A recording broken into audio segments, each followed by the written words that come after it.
Welcome to another episode of Progress Always. Mike Anders here, and I've got my man Kyle Gray. We are here to build the fittest leaders. And as I've experienced you and come to know you as a master of storytelling in the corporate world, in building rapport, in casting your message,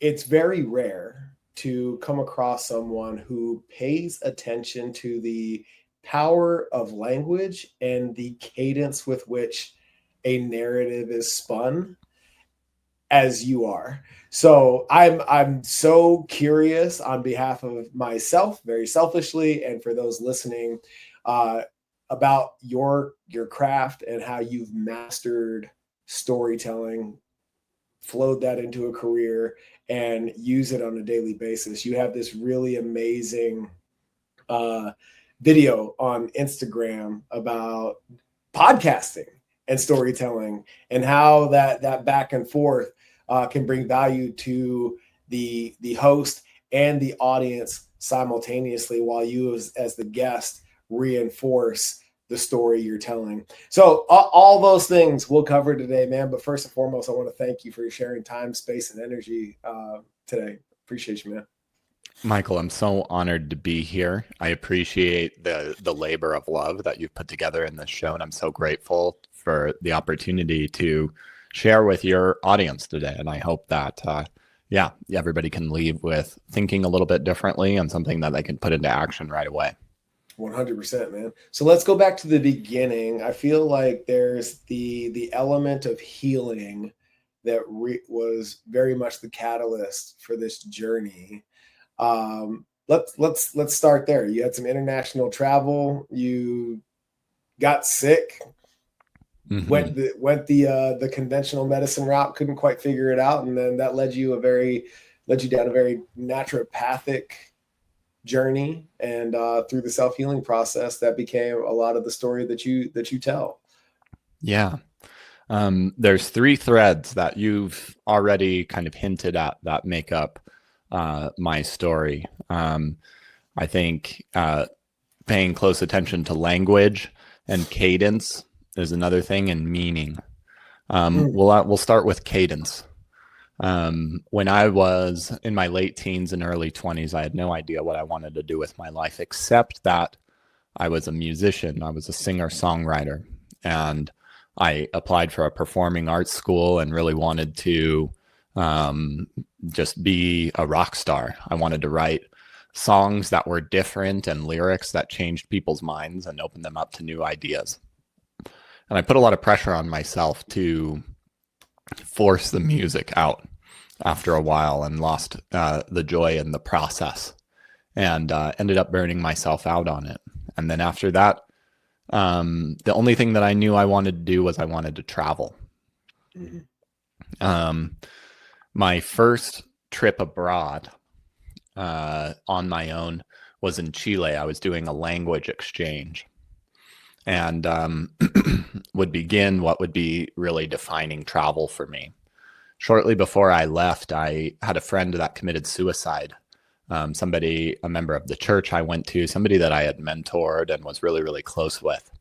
And at the time, I had a difficult time finding my meaning and my purpose in the world when somebody that I really admired, even though they were younger than me, I looked up to, and the world was gone. It was difficult for me to understand my place in it. But being a foreigner was a very nice thing. Being in a place where I had to learn a new language, just totally in a novel place, is a great way to dissociate from the emotional challenges that I was going through.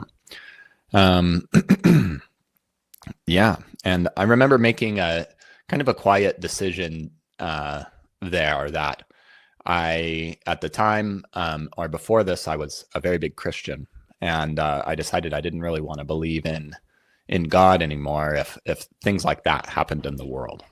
And I wanted to believe in myself. And so one trip to Chile became a trip, more adventures in South America. A couple of years later, I found myself working at a nonprofit and living out this life and this promise. I was an adventurer living in Cusco, Peru. I had an amazing Toyota Hilux truck, which is like a Tacoma, but even a little bit bigger, driving around with all these other tiny cars. I was a badass, just like it felt like Indiana Jones.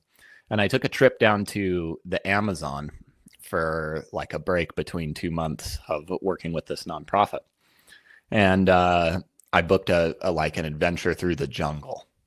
At nighttime, we had this open air lodge. We kind of had mosquito nets around our beds, but we would turn down the lights and there'd be these crazy bugs crawling all over everything. If you walked out in the darkness, you would see like reflected back at you if you had a headlamp. It looked like the stars in the sky, but it was the eyes of tiny little insects and creatures staring back at you. And I remember one day walking through the jungle to this most incredible lake.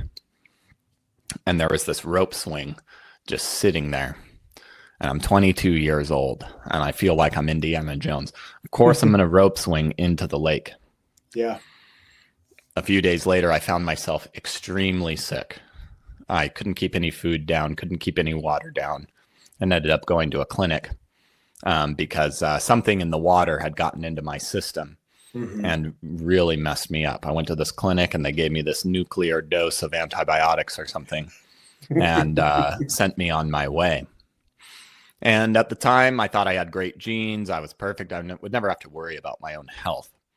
And I didn't really know how to take care of myself. So I carried on eating bread and drinking beer and candy and all of the things you would expect.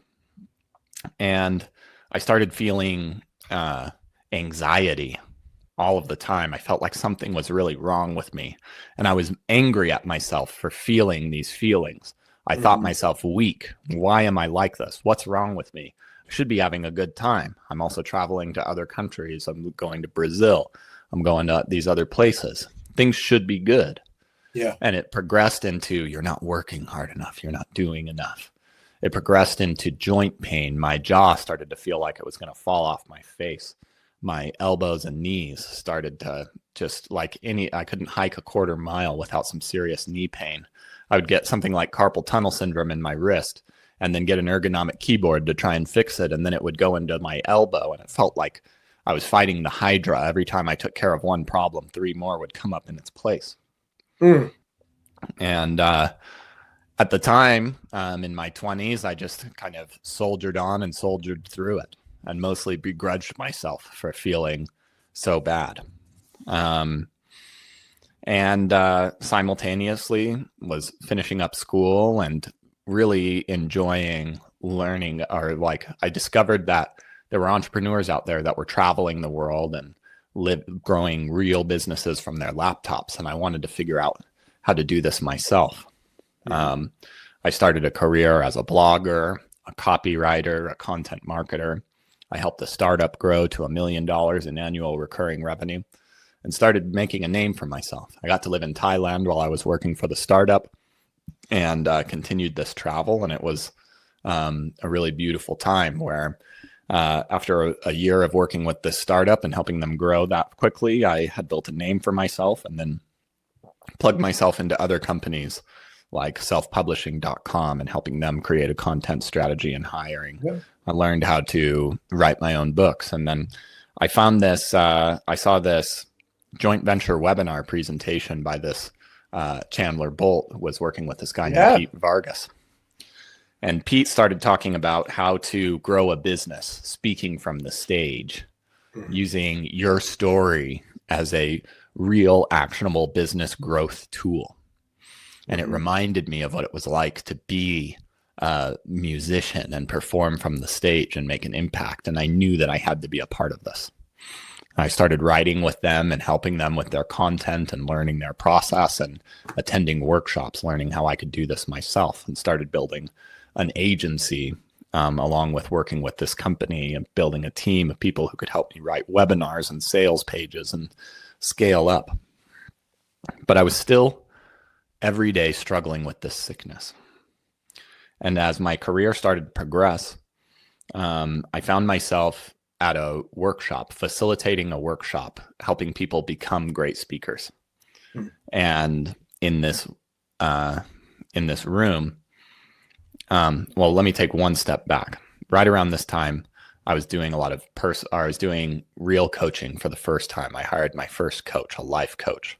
And I remember one of the first calls. The sickness that I had, or what I was feeling, had become something called Hashimoto's disease, an autoimmune condition of the thyroid. And by this time, I had discovered like I had a thyroid condition, and it was probably due to bad gut health. I didn't know that much about it. Stopped eating bread, but that was about as far as I went. And one of my first calls with my first coach ever, and he says to me, "What if Hashimoto's is a superpower?" And I laughed at him. That was the stupidest thing I've ever heard. I almost hung up the call right there. And yeah, would just like give him grief for that suggestion for such a long time. And then came this workshop that I was facilitating, helping people become great speakers. And this workshop just happened to be filled with health and wellness experts.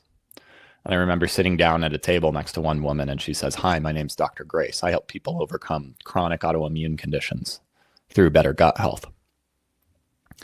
And I said, "Wow, checking the boxes. Your patients must do this. They want this, but that happens, and they feel these things, and this is going on." Basically recounting my life. And her eyes lit up, and she was like, "Oh my God, you need to come work with me." Because I had articulated the experience of her clients through my own story better than she could on her own. And so we started working together. We created presentations. We ghost wrote a book. I did a lot of copywriting for her. And she started taking me through a Hashimoto's protocol. And within a few months of taking care of my health, a lot of the pain and anxiety and fatigue that I was feeling vanished. Or at least was dramatically reduced. It was like a backpack full of bricks I was carrying for so long was finally taken off my back, and I had a new lease on life and my health again. But more importantly, something happened that set me apart in the marketplace. Before, I was just another copywriter, just another marketer. And now, not because of my skills, not because of my achievements in my business, which were all well and fine things, and those certainly existed, but because of my story and my personal experience, it set me apart in a marketplace of people who needed my gifts and skills, and because of my story, could resonate with them and make a difference in this world. And so speaking and working with experts in health, in transformation, in coaching, and in marketing, all of these threads slowly started to come together in sharing your story from the stage. And since then, I had an agency for a while, and was building out like a kind of a full service thing for a talk. These days, I've resized and restructured, and I just I provide a deeply intimate experience in exploring your own stories and helping you weave them together into a signature talk that meets your audience where they're at and drives real results for your business. Oh my gosh, what a journey, man. There's two things that stick out to me as the inciting incidents of your hero's journey. First of which, your mentee through church taking his own life, and then being at the peak of your ego's existence in your early 20s, and then getting chronically ill. And what jumps out at me is both those instances can be one's first exposure to their own mortality when you would otherwise feel invincible. And I'm curious if you've connected that dot, or if that's true for you, and if that awareness had any impact on how pervasive your illness lasted. I don't think I've had the dots connected in quite that way before. And what I get from this, there was like, it wasn't just invincible to mortal, but there was like a couple of steps of maybe somewhat innocent to mortal to then choosing to like be invincible in revoking my connection with God or the universe or things around me. And then I think that deliberate choice was what led me to the mortality in terms of my own health and my own weakness. And something I didn't quite circle back around to was through the process of growing my business and also following myself and following my heart and following my desires, I've learned to reconnect with God and my own version of spirituality, though I wouldn't say I'm exactly a Christian anymore. I would say that it's an essential part and crucial to my life to have a relationship with God and trust the rest of the universe to meet me halfway. And much of the experience of my mid-20s was trying to trust myself and do things while not trusting the rest of life to meet me halfway. And that's like driving a car with the gas and the brakes on at the same time, which certainly would enhance a condition like poor gut health. Yes. And another thing that I discovered in this, which is kind of the reverse of like, we are so bad at people, as humans, at properly attributing why we feel bad with why we feel bad. And this is another version of storytelling that actually goes into the work that I do with my clients, because we relate inappropriately to ourselves. And it's so difficult as somebody with 10 years of like a health condition like this.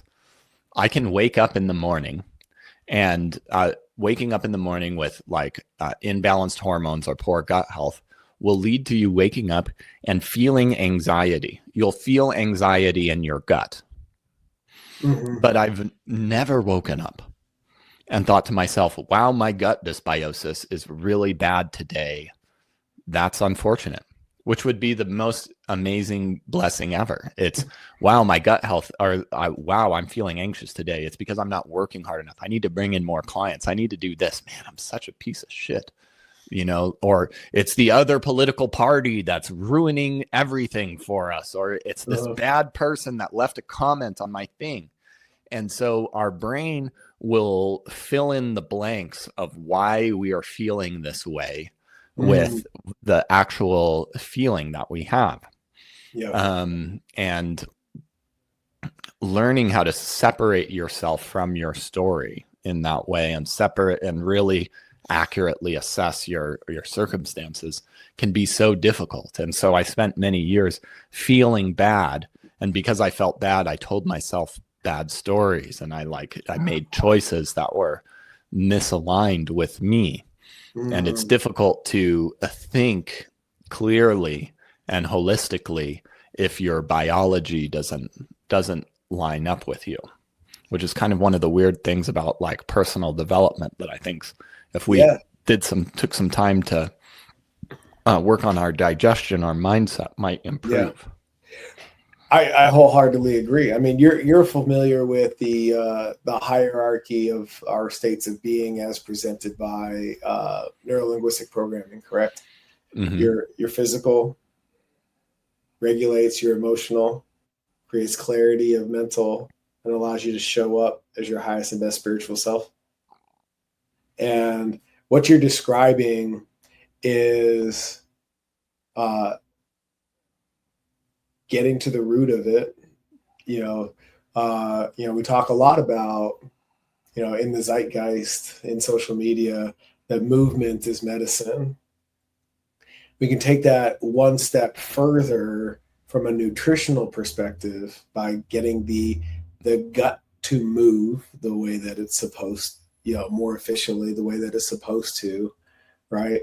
And improve the way that we feel physically and emotionally. And I was almost about to ask you, what comes first, the chicken or the egg? Is it the feeling or the story? And I feel like whichever comes first, I'm genuinely curious from your perspective. But once that ball gets rolling, it becomes a self-perpetuating cycle, where one reinforces the other, So, yeah. What comes first? Is it the story or the feeling? Either can come first. Okay. In the case that I was describing before, the feeling would come first. I would feel anxious and then make a story about it. But you can make a story and feel anxious, and you can create a story that will influence your biology in the same way.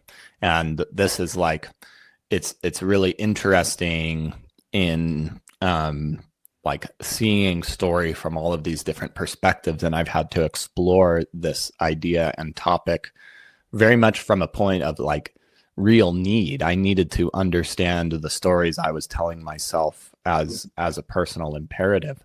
But now I see this same thing playing out in the people I work with taking stage, because these, like, the same anxiety of upgrading your visibility, of launching a new product, of speaking on stage, of speaking to a new audience, or sharing yourself in a new way, that has the same effect as waking up with gut dysbiosis. And a lot of times it brings the skeletons out of the closet for the people that I work with. But the good news is, behind that is usually the reason why you feel nervous, like, is one of the most important reasons of why you should be doing what you're doing. Go on. I'll give you an example of somebody that I worked with in this. Her name was Debbie, and she was a hormone health and wellness practitioner. And I remember getting on a call with her one day, and we were going to create an opening story for her talk. And she gets on the call and she's like, "Kyle, I'm really stressed out today." And I'm like, "What's going on, Debbie?" And she's like, "Well, I have these women with hormone problems, and I'm fixing them." I want to stop you real quick. Yeah. I can. Did you match her rate and her pitch in your response? Like, maybe. Let me climb in that boat with you really quick. Yeah.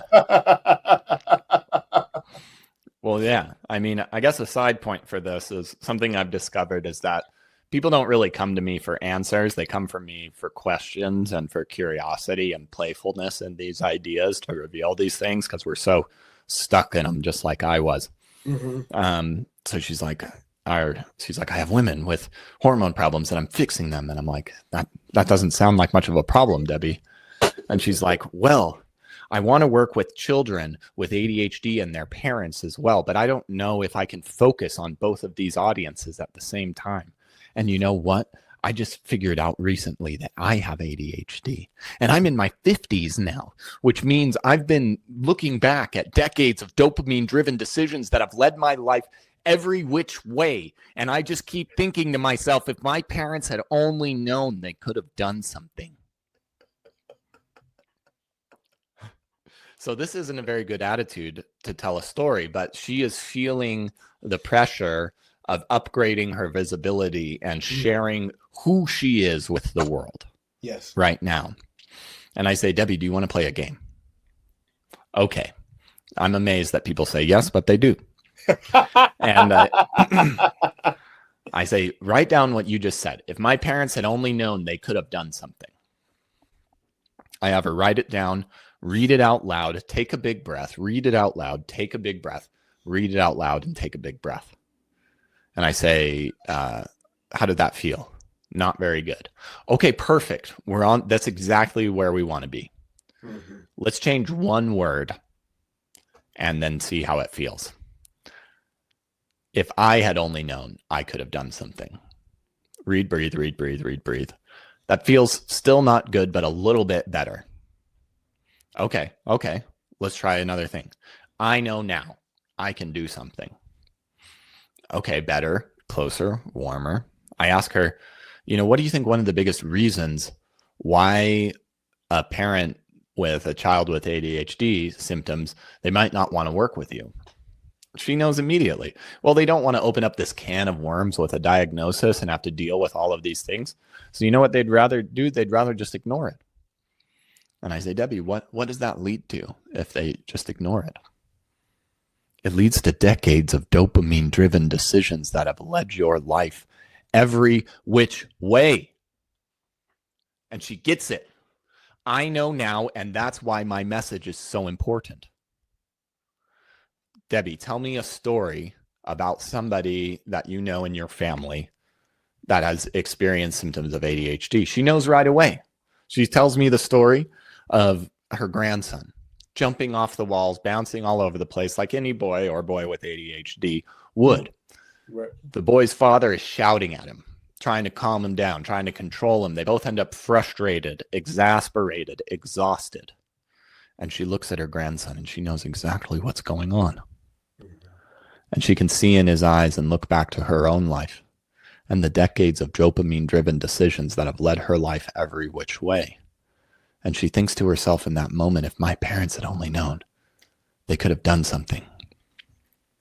The most disempowered line, the reason that we were certain we were dead in the water,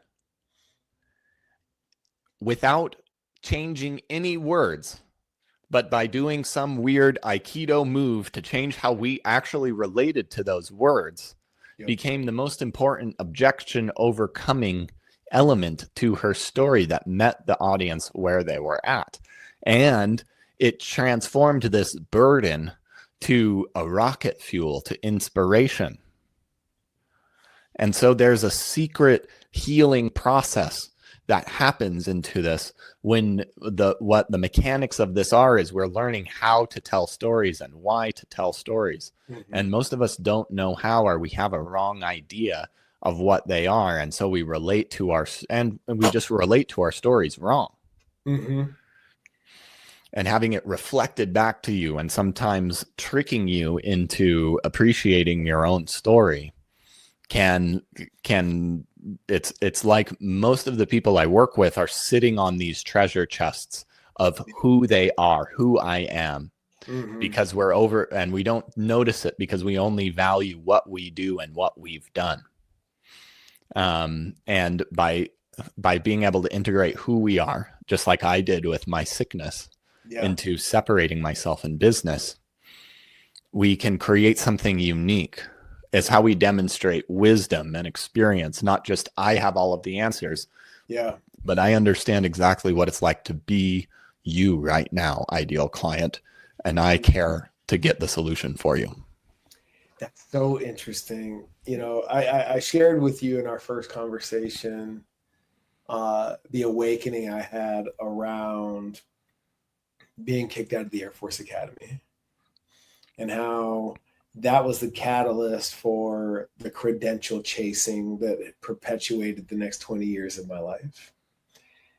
And for all the utility that behavior had, still the motivation behind it was misassociated with, like the relationship with that narrative was misguided, as you're describing, in that I wanted to become so successful in my own mind that it made getting kicked out of a service academy irrelevant.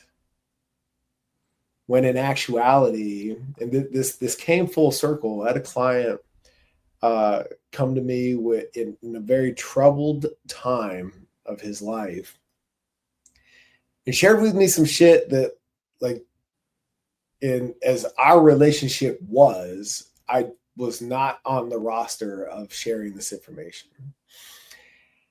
And I was like, why did you, just out of curiosity, like, I support you, I'm here to help, whatever. But like, why'd you tell me that? He's like, because a while back, you told me about your Air Force experience. And I could tell that was a very challenging story for you to tell. And if you're willing to share that part of you with me, I felt like I could trust you with what I just told you. And I still hadn't put it together what you're talking about until I started getting calls to speak from stage. And those calls were predicated on these credentials and the body of work that I had put together, etc., to tell my story. So I go get a coach and we start whiteboarding the deal and, whatever. And over here on the left, in like itty bitty print, says USAFA. And I was like, no, man, keep over to the other side. Let's talk about the wins. Let's talk about all the cool shit that I've done and the impact that I've had. He's like, no. He kept poking that bear. He's like, what's going on over here? And I was like, and I described to him what I just described to you. I was like, dude, I'm so far beyond that. I've overcome that. I did the thing. And he was like, dude, that's what makes you human. That's what makes you relatable.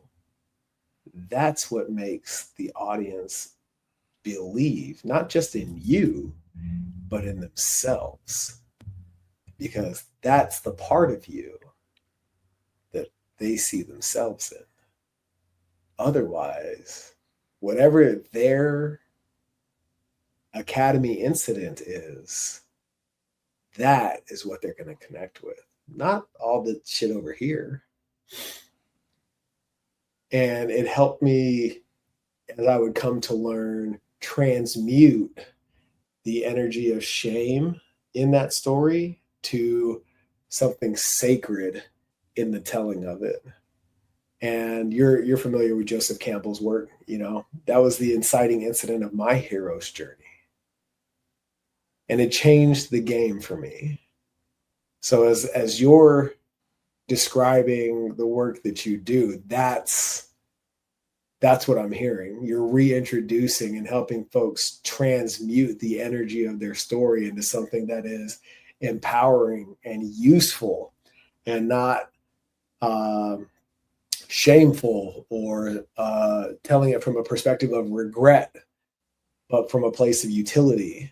And dude, I know that you came back around and have evolved your relationship with a higher power, but brother, that's God's work, man. That's what that is. Well, thank you. And I feel seen in this. And this blind spot that you're pointing out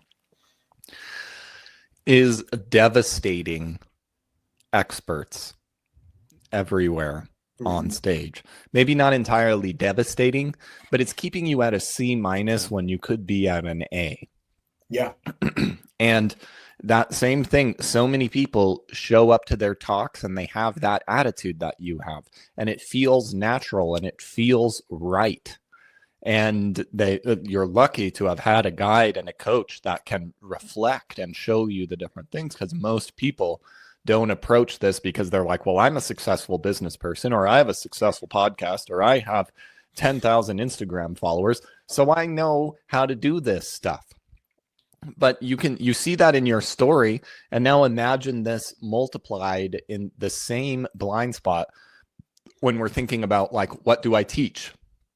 I want to show them all of the coolest moves and all of the coolest things. I'm going to dazzle them with my knowledge so that they have no choice but to work with me, instead of really thinking, like, how can I shift somebody's mindset? Can I share another story about, like, this particular perspective? Yeah, no, absolutely. I was working with a woman named Nicole Jardine. She was launching a book called Fix Your Period. She was an expert in helping women with their hormonal health. And we were creating a signature talk that she could use at her book launch because she was working with a publisher. So she got a nice advance on the book, but she wasn't going to make a lot of money on the book by itself. But we knew that there was a lot of momentum. So we needed to write a talk and then created an offer to sell a group coaching program when she launched her book so that she could make some real business from this successful book. And so we're starting on the talk, and we get to our first teaching point. And I ask her, okay, what's the first thing we need to know to fix our periods, Nicole? And she's like, well, you need to fix your blood sugar. And I know 12 ways to fix your blood sugar and the scientific studies, and here's one, and here's two, and here's three, and here, blah, blah, blah, and just like steams me over. That's the attitude right there that we were just talking about at play. I must prove to them that I am a smart, sciencey person. They must know. And I challenge her and I say, hey, I'm going to pretend to be one of your ideal clients. I know I don't look much like a woman, but maybe a woman with hormonal problems with the beard, if that's the case. I'm like, Nicole, I'm hopeless, Nicole. I've tried so many diets. I've tried so many things before. 12 things to fix my blood sugar. That's too many. But I will do one. And I promise that I will do it with my full heart, but it has to be the easiest one. What's that?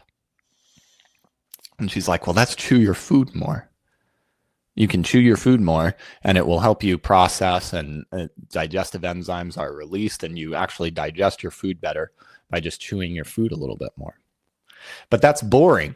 Who would want to hear about that? Who would want to hear the science? Like, there's nothing to be said about. I'm going to just say that and then have to wait for 10 minutes for my teaching point.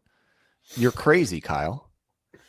And we start exploring what it means to actually chew your food more. One of the things that's nice, I don't have to change my diet to chew my food more. Now, we also make usually the mistaken assumption that we're the first person, or this is the first time anyone's ever heard these ideas, and we should be assuming that there have been 12 people that have failed to convince this person. They have a well-entrenched series of limiting beliefs.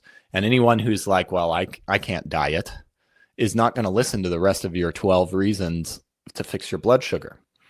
But I don't have to do that. And just by describing chewing your food a little bit more as you're from stage or from a webinar, I can hear that and I start to feel a little bit healthier even as you're describing it to me. And the difference that's happening, the change that's occurring in what we're teaching and why we're teaching, is we're going from, I'm trying to teach you how to do this thing and all of the smart things that go into doing the thing that I do, solving the problem, which seems like the right thing for us to talk about as problem solvers who spent our whole life solving the problem. But instead, now we're working on, I just want to shift your perspective on what's possible. If I can change your belief system on what's possible and address the limiting beliefs, then you will start to automatically visualize what it's like being successful and believe in being successful. But if I don't address the belief systems and just give you information, our filters will filter it out. No diets for me. I have no willpower. I can't hear you. I have to go to the bathroom now. And so this is like this attitude of trying to prove ourselves, of being addicted to being high achievers, of overemphasizing what we've done and what we know versus who we are, and actually trying to serve the audience with our story instead of trying to prove to them that we're worthy. Yes. There's a massive shift. And on the other side of it, it means like just that one teaching point was so much easier and natural and more fun once she understood why she was teaching it and the strategy behind it. She had a much better time. Her slides were cleaner. She didn't go long 20 minutes after the webinar should have ended to pitch. And that's the process here. It can be easier. It can be natural. It can be more fun. You can be more you and get way better results as something to be expected from this. Right. I love everything about that. And I want to visit the other end of the spectrum, in which, as I've experienced it, actually, I had a guy in one of my earlier podcasts come on, and him and I had served together.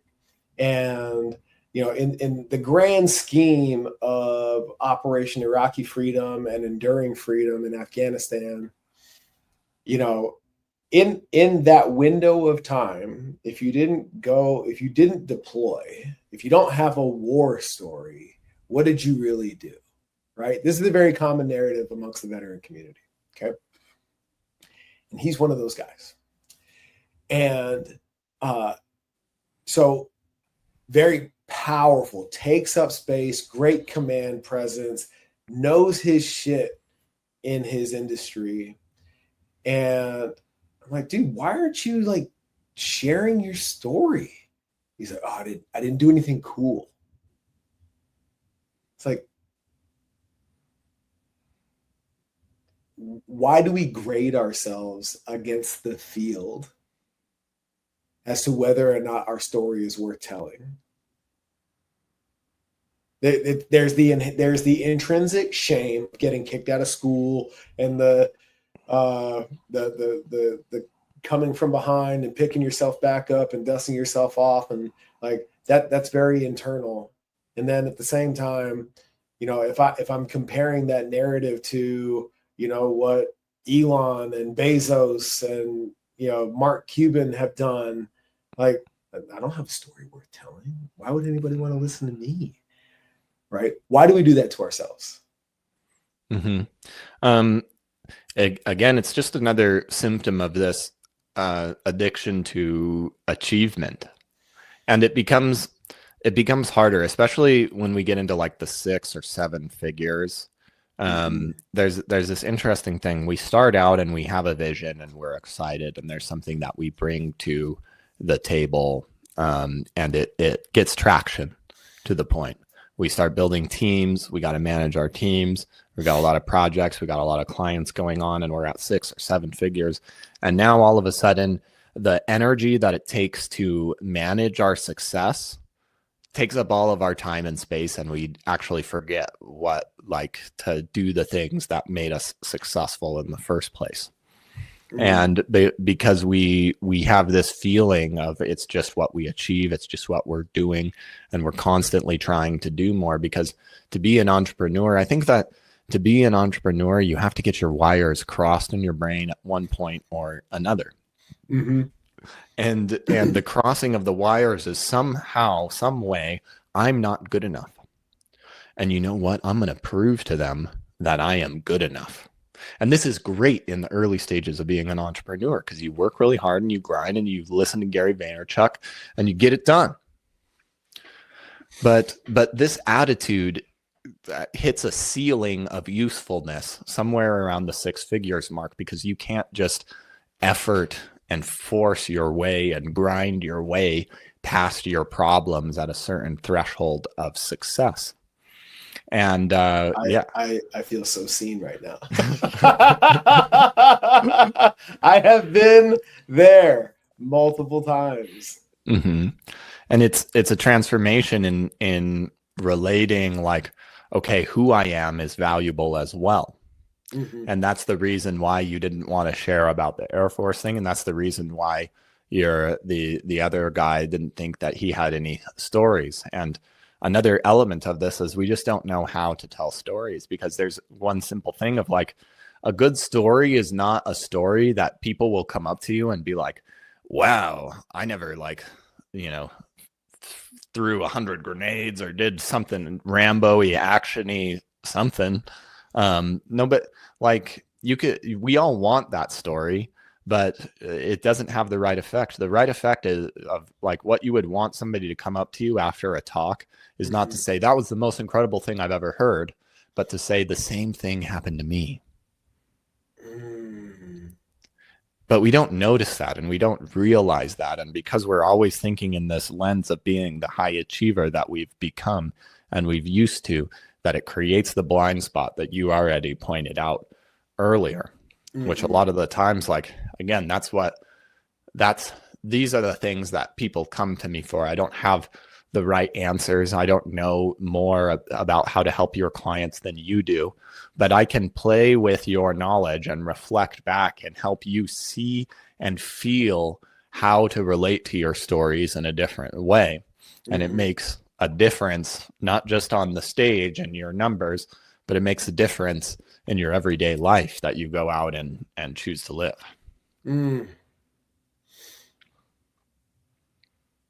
Interesting.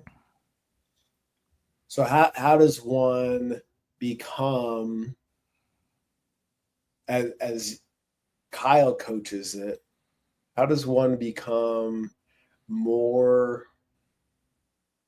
adept at telling their story? Is there a falling in love with your story? What is the intrinsic emotional connection to your personal narrative that drives the connection with the audience? I think it's learning how to tell a story appropriately. And I see this not as writing a script. There's not something that is completed, but I see this like a martial art.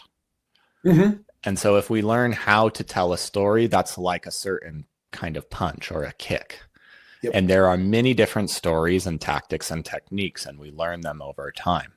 And so how I work with people is usually I reflect the possibility of their story back first. So I know what ingredients make a good story, and I ask you questions and I draw it out of you. And then I tell you your story as if I am you, so you can feel it. And then once we have that feeling, then we can have a discussion of, I used client language in this moment here to communicate to them that I understand them. And I emphasized this detail instead of all these other details to create a moment that people could relate to. Mm-hmm. And so we start to, we want to feel it before we intellectualize things. And then through practicing the story and maybe having like, okay, one day I'm speaking to CrossFit gym owners, and then the next day I'm speaking to acupuncturists or whatever. Mm-hmm. How do I change the language in what I'm doing to relate to them better? And the more that you practice this, you start to feel naturally, okay, the person that I'm speaking to right now has this specific problem. What stories do I have where I have the same emotion? And how can I convey what they're telling me right now? It's the amazing thing that happens is as we get better at storytelling, and what the main thing is, I stop thinking about what should I tell the audience to prove myself to them, to what is this person telling me and how can I relate to them? We stop thinking about what we're going to say next and we start listening to what they're telling us. So what I'm hearing is less in the telling of our story,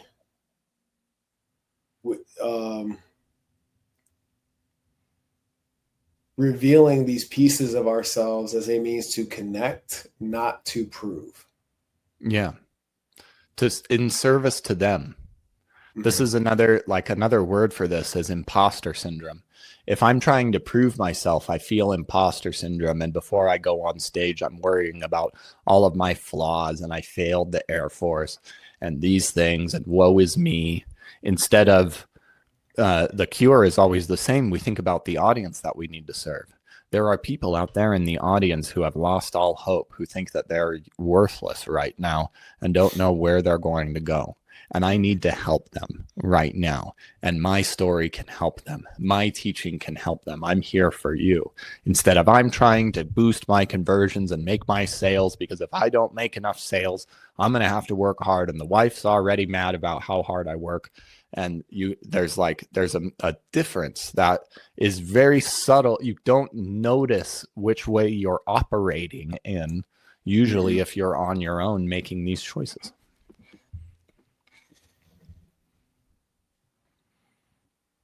When you bring someone to this level of awareness, I have my own experience, but I'm curious from your side of the table. When you bring somebody to this precipice, this line in the sand, old you's over here, the best version of you's over there, and all you got to do is take that step. How much resistance do you encounter initially? It varies. Okay. And the shape of the resistance takes many things. The most common one is I'm too busy to practice or engage with any of this content. Kyle, I've got a huge business to run. You're just a young guy.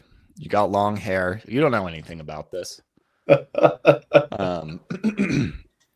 And So that's a big one. Or like they try it once and they're like, oh, it didn't work. You know, like if I tried a martial arts punch once and it didn't work, and I was like, well, this is useless. Um, so those are the main things. And usually what happens, like the people that I work with that have like, I have a talk in a couple of months or this has to work, is like a good forcing function to really get them going. So we always want to try and have that milestone to work for to really get them motivated. But there's kind of a process that happens. Usually people that come to me are time poor, and they come to me because they want to talk created fast, and we can do it fast. I do it in a day with the people that I work with. And so there's a couple of like steps that tends to happen. We write the talk and then the talk's ready. It's still going to take a little bit of time and effort to practice and make it your own. But then hopefully if you practice it enough and like immerse yourself in it enough, then you're going to start to get better results. You're going to get some more sales. Things are going to start coming in. And this is going to have the effect of, wow, well, this is a pretty good use for my business, right? So I should probably spend more time doing this and maybe less time doing the things that I'm good at, that I'm busy, that I do because it's something that's familiar and I can actually handle, rather than being in this weird unknown world of new skill that I'm developing, which is your responsibility as the leader, as the visionary, by the way. And so then we start making more money. This becomes a more valuable thing. And then it's like, oh, well, you know what? If this is a valuable thing, then me thinking creatively, me thinking about my story, me thinking about my vision and communicating who I am is actually kind of important. And we start to relate to ourselves a little bit better. Oh, maybe I should, I always want to just spend more time with my family. Maybe I should spend a little bit more time with my family. It becomes like, because we tricked you into getting better results with your talk, to start valuing yourself and your story and your visionary time and your creative time, it starts to bring you back into the visionary seat, and it allows us to cross that threshold of just going from trying to grind it all the way out to actually being the leader and the visionary, and using who you are to inspire and catalyze not just your clients, but your team, your joint venture partners, your community. That is, first of all, the fact that you have a process for all of that and you can accomplish it in less than a day, that's phenomenal. That, because I know, like, from the work that I had to do to get to this point, hearing what you're talking about is like collapsing time. And collapsing time in a way with our biggest foe, if you will, the ego. There's that catch-22. Like, I know I need to do this, and with every fiber of my being, I do not want to. And you're getting them from the knowing. I don't know if you're necessarily skipping the not wanting to, but getting them to the doing through this process. And like the confronting that piece of you to get to the doing, that's the impasse that most people just cannot get beyond. And the best part is, usually whatever that thing is that's putting you at the impasse, if we really dig down and explore it like we did with Debbie, that's actually the story you should be telling. It's hidden. It's crazy. What a paradox, right? Holy shit. Wow. Oh my God. Yeah. So, I mean, how do you, when you pull back the veil, it's like, oh yeah, that thing that scares the shit out of you. Talk about that. Yeah. Is that a rip the Band-Aid off a kind of awakening, or is it like just subtle, subtle, subtle, and then one day you're like, oh fuck, like I'm doing it? Mm-hmm. How it usually occurs or takes place is it's a little bit of a trick, and I do this on my podcast all of the time, and I'm going to extend you an invite to experience this with me. I'm for it, man. Sign me up. Yeah. And we start with the authority story, and this is what I would do if I like build a talk in one day, is we start with an authority story. And so I ask people a lot of questions. We start with your client. You know, when did, or what are some of the problems that your client has that you solve? And we list them out. They usually know these pretty well. And then we kind of dig deeper into them. Like, what would somebody say? You're like a smart health guy. They don't know these words that you know. So what would somebody say about the problems before they ever heard your speech? They were at a coffee shop talking to their friend, complaining to their friend about their problems. What would that sound like then? Okay, what would it sound like if they called you at 3 a.m, experiencing major gut dysbiosis, but not sure why, and they're calling you and they're telling you their deepest, darkest fears and secrets ever? How do we, like, what do they say then? Ooh, that's really interesting. Okay, that's good. And then we turn it around on them, and we like, it's interesting because our brains, like, we think that we could just remember anything that we want at any time, but it's not like a perfect search engine. We actually have to have like a smell or a feeling or something that can help us access associated areas of the brain. And so I'll once we get these pain points laid out, I start to ask, okay, I read them back. I ask them where they're feeling these words occurring in their body. Sometimes, a lot of times, it's right here in the solar plexus, or in the throat, or in the stomach. Bring somatics in. Okay. Yeah. Picking up. Okay. When they're feeling it, then we ask them, when did you feel like this? And it's like literally reverse psychology, you know, and we're actually taking them back to the moments, and then they can access this moment. Which, if we just would ask, what kind of story do we want to tell to open up our talk? This one would not be the one that comes up to the top. And they're like, oh, this is a gross story. Most of the time, many times, they're like, I never thought I would tell this story, and then they tell the story.